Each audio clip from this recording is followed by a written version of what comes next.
The morning mist clings to the volcanic highlands of East Africa like a shroud, and through this ethereal veil emerges a figure that would forever change the course of human history.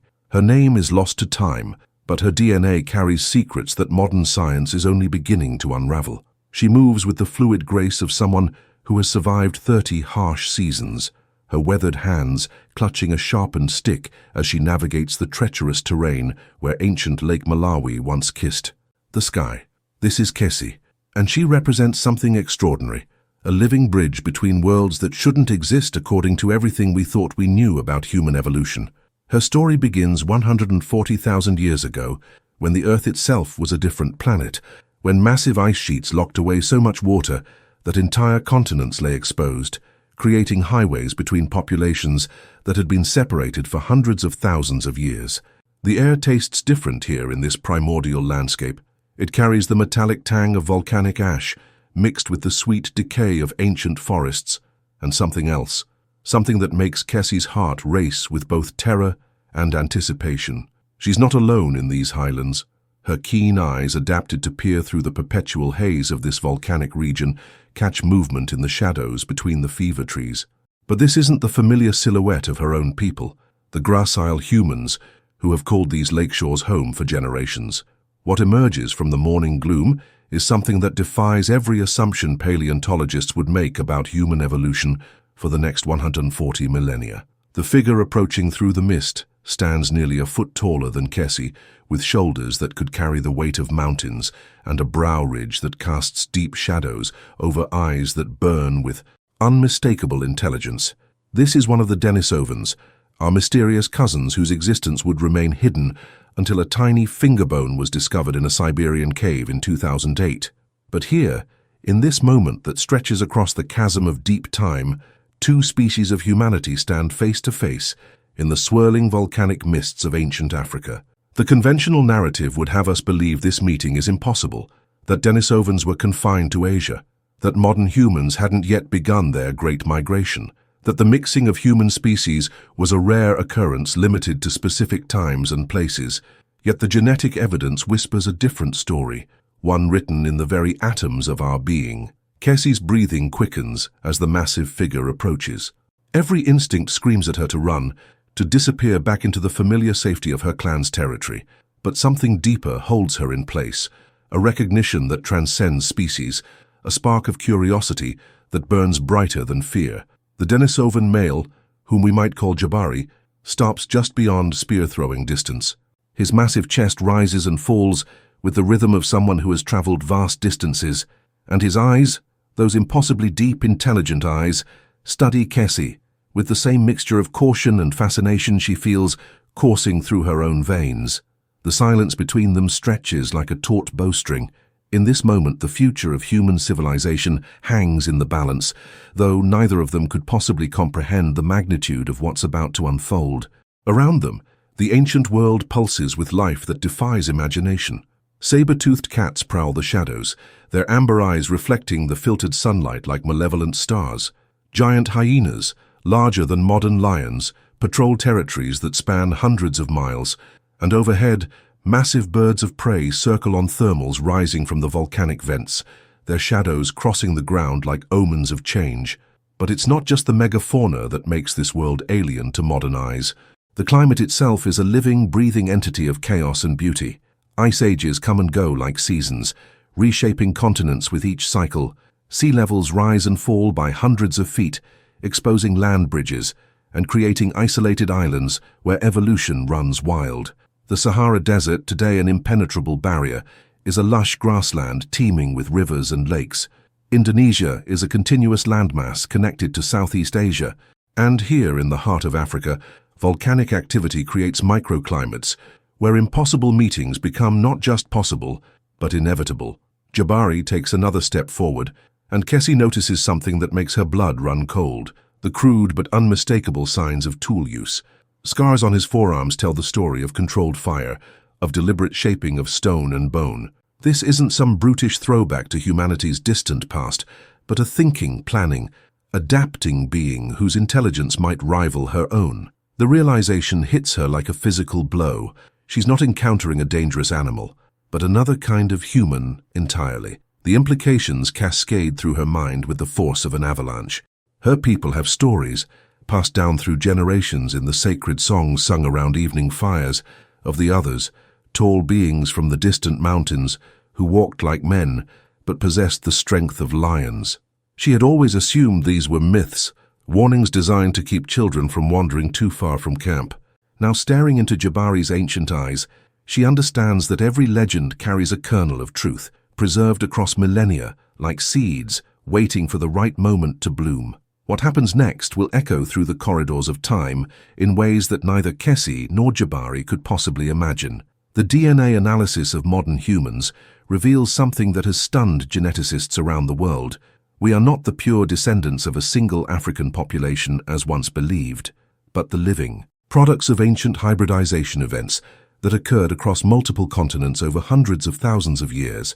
The ghost lineages hidden in our genomes tell stories of meetings just like this one, of barriers crossed and boundaries dissolved in the ancient dance of survival and adaptation.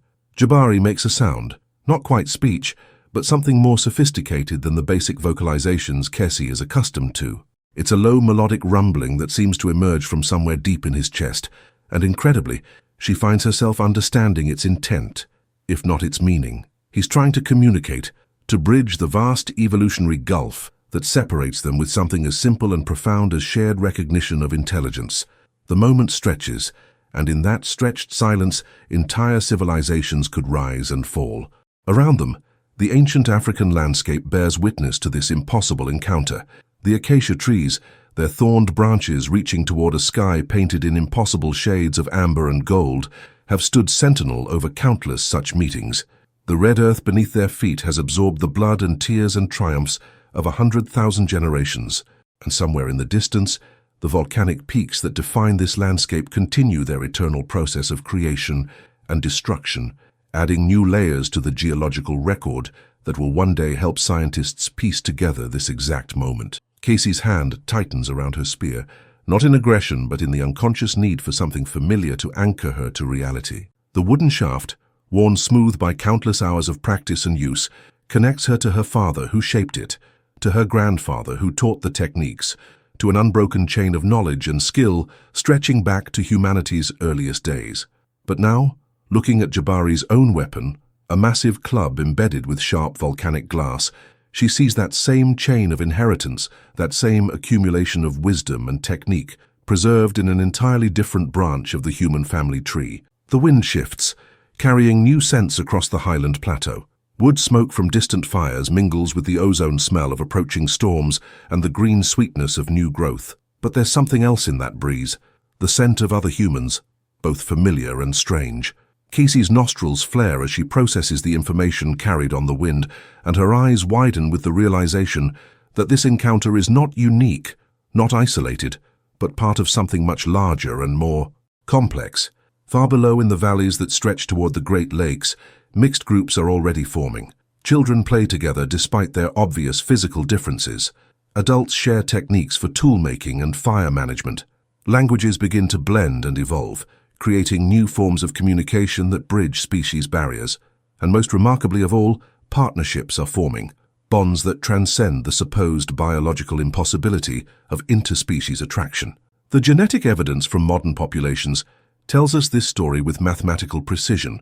Approximately 2 to 4% of non-African human DNA comes from Neanderthals, our European cousins.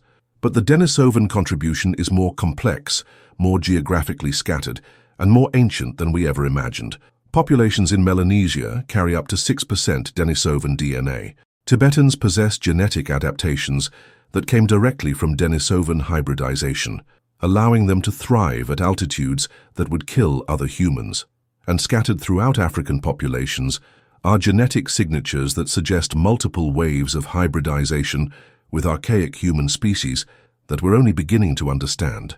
Jabari extends his hand, palm up, in a gesture that transcends species and time. It's the universal human signal of peaceful intent, of offering rather than threatening, of building bridges instead of walls. Kesi stares at that massive hand, noting the scars and calluses that speak of a life spent mastering the unforgiving challenges of prehistoric existence. The fingers are thicker than her own, the thumb longer and more powerful, but the essential architecture is unmistakably human. The decision she makes in the next few seconds will ripple forward through time like a stone thrown into still water. If she turns and flees, the opportunity for contact is lost, perhaps forever. The two populations will remain separate, following parallel paths of evolution that may never cross again. But if she reaches out, if she bridges this gap between worlds, she becomes part of something that will fundamentally alter the trajectory of human development on Earth. Behind her, she hears the distant calls of her own people. They're searching for her, worried about her extended absence from the safety of the group. The sounds are comforting and familiar. The click-based language her people use, refined over tens of thousands of years, into a sophisticated system capable of conveying complex ideas about hunting strategies, weather patterns, and social relationships. But now, listening to those familiar calls while staring into Jabari's alien yet unmistakably intelligent eyes, she hears her language with new perspective. It's just one of many possible solutions to the problem of communication, one branch on a vast tree of human linguistic development. The volcanic peaks that dominate this landscape have been silent for days, but now they begin to rumble with new activity. The ground beneath Kesi's feet vibrates with the deep primal power of the earth itself, and ash begins to fall like grey snow from the darkening sky. This is not just a meeting between individuals, but between species, and the planet itself seems to be taking notice. Jabari's people have different solutions to the challenges of survival. Where Kesi's clan has developed sophisticated throwing spears and intricate tracking techniques, Jabari's kind relies on brute strength and close-quarters weapons that could crush bones with a single blow, where her people create temporary shelters that can be quickly abandoned when resources grow scarce. His build permanent structures designed to withstand the harsh mountain winters, where her people organize in small fluid groups that can adapt quickly to changing conditions. His form larger, more stable communities with complex hierarchies and specialized roles.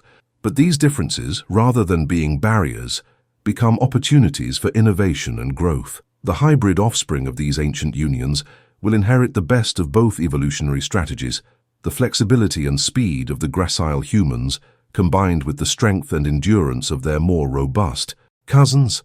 They will develop new technologies, new social structures, new ways of understanding and manipulating their environment that neither parent species could have achieved alone. The ash fall intensifies, and Kesi realizes that whatever decision she makes must be made quickly. The volcanic activity that makes this highland region so fertile and diverse also makes it deadly when the mountains wake from their slumber. Already the air is becoming harder to breathe, and the familiar landmarks she uses for navigation are disappearing behind curtains of grey dust. But Jabari doesn't seem concerned by the approaching danger. His people have lived with volcanic activity for countless generations, learning to read the subtle signs that distinguish minor eruptions from world-ending catastrophes. He knows, with the accumulated wisdom of his ancestors, that this is just another of the mountain's periodic reminders of its presence, not a threat to survival for those who know how to respond appropriately. He gestures toward a rocky outcropping that offers shelter from the falling ash, and Kesi understands the invitation. Trust is being offered, not just personal trust between two individuals, but species trust, the recognition that survival in this harsh world is more likely when different groups cooperate rather than compete. It's a lesson that will be forgotten and rediscovered countless times throughout human history. But here, in this moment of crisis, it comes naturally and without complication. Together they make their way toward the shelter, and with each step the conventional narrative of human evolution crumbles a little more. This is not a story of isolated populations developing independently over millions of years, but of constant contact, mixing, and hybridization. The human family tree is not a clean branching diagram, but a tangled web of interconnections that scientists are only beginning to map. Under the rocky overhang, protected from the volcanic ash that continues to blanket the landscape, Kesi and Jabari wait out the mountain's tantrum. The enforced proximity breaks down barriers that might have taken years to dissolve under normal circumstances. Without shared language, they communicate through gestures, drawings in the dust, and the universal human tendency to share resources during times of danger.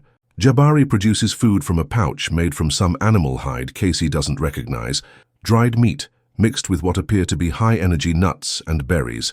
The preservation technique is different from anything her people use, and the flavor combinations suggest a knowledge of plant properties that her own healers would find invaluable. In return, she shares her own emergency supplies, made from the familiar animals and plants of the Lakeshore regions, seasoned with volcanic salts that her people have traded for generations.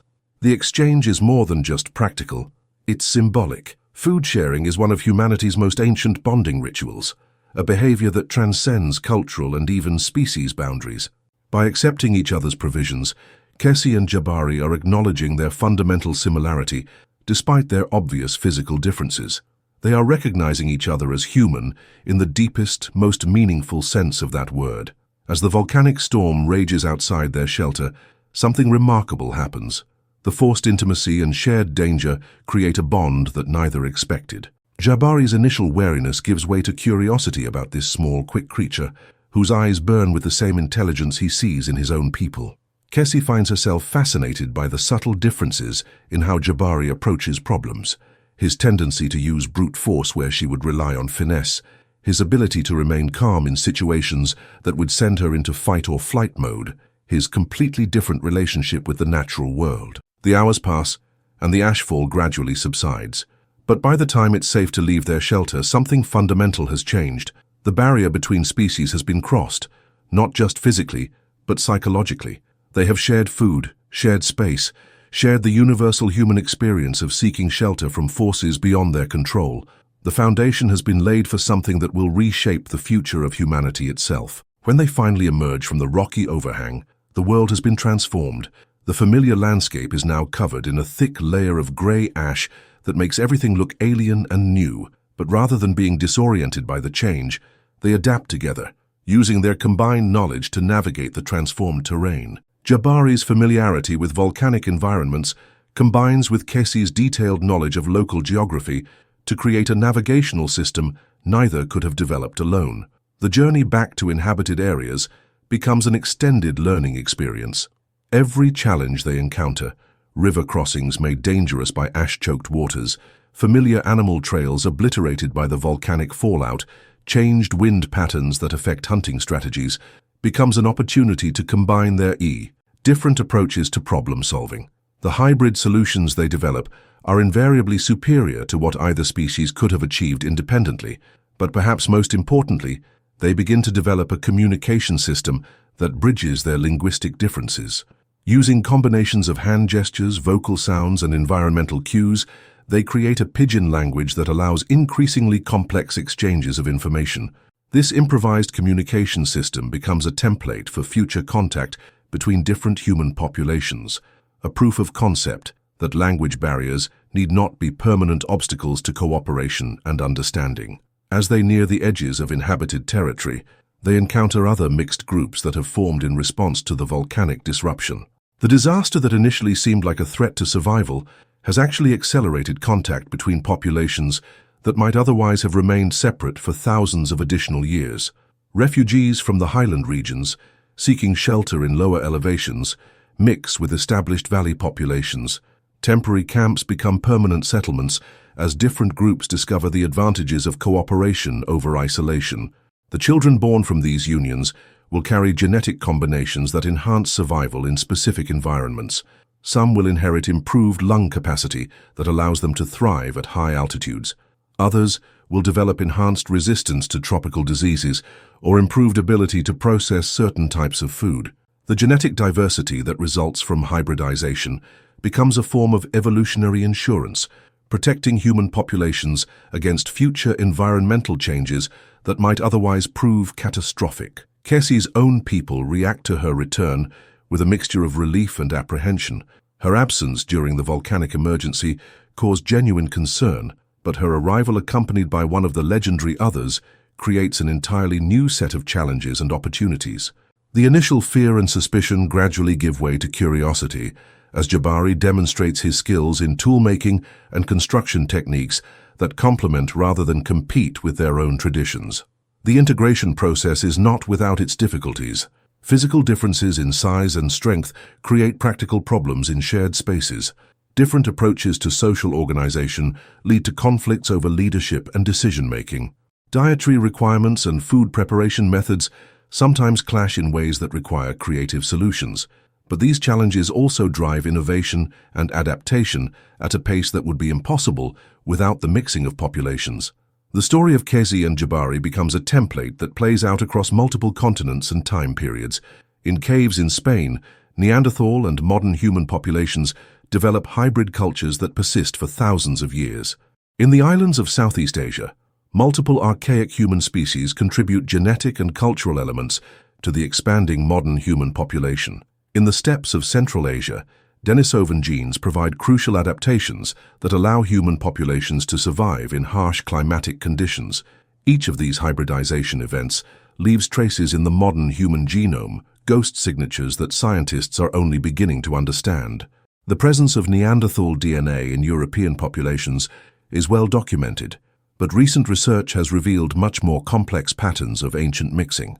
African populations, long thought to be purely modern human, show evidence of hybridization with at least 4 different archaic human species. Asian populations carry genetic contributions from multiple Denisovan lineages, and American populations show evidence of contact with archaic human groups that crossed the Bering Land Bridge independently of the main modern human migration. The implications of these discoveries fundamentally challenge our understanding of human evolution and identity. Rather than being the sole survivors of human evolutionary development, modern humans are revealed to be the products of extensive hybridization with our ancient cousins. We are not just Homo sapiens, but a species that carries within our genes the survival wisdom of multiple human lineages that faced and overcame unimaginable environmental challenges over hundreds of thousands of years. As Kesi watches Jabari demonstrate his stone-knapping techniques to her fascinated clanmates, she has no way of knowing that she is witnessing one of the pivotal moments in human history. The tools he creates, combining his people's strength-based approach with her people's precision techniques, will become the foundation for technological developments that transform human capabilities. The hunting strategies that emerge from their collaboration will allow human populations to exploit new ecological niches and survive environmental changes that would otherwise prove fatal. But perhaps most importantly, the children that will eventually result from unions like theirs will carry forward both the genetic diversity and cultural knowledge that make our species so remarkably adaptable. Every modern human alive today is the descendant of countless such meetings, carrying within their DNA the accumulated wisdom of multiple human species that learn to cooperate rather than merely compete for survival. The sun sets over the ash-covered highlands, painting the transformed landscape in shades of gold and crimson. In the growing darkness, fires begin to bloom across the valley, some tended by purely modern human groups, others by mixed communities that represent the future of human development. The volcanic ash that initially seemed to threaten survival has become fertile ground for new growth, both biological and cultural. Kesi and Jabari sit together by one of these fires, no longer strangers from different species, but partners in the great human experiment of survival and adaptation. Around them, children play games that combine elements from both traditions, creating new forms of entertainment and learning. Adults share stories that blend different mythological traditions, creating new narratives that help explain and manage their expanded understanding of the world. The future stretches before them, full of challenges and opportunities that neither species could face alone. Ice ages will come and go, sea levels will rise and fall, new predators and diseases will emerge to test human adaptability. But the foundation has been laid for the kind of cooperation and genetic mixing that will allow humanity not just to survive, but to thrive across every continent and climate on Earth. In the dancing firelight, it becomes clear that the story of human evolution is not one of isolation and competition, but of contact and cooperation. The mixing of species that occurred 140,000 years ago was not an aberration or accident, but an essential part of what makes us human. We are the living proof that diversity and cooperation are not just survival strategies, but the very essence of what allows intelligence to flourish in an uncertain and challenging universe.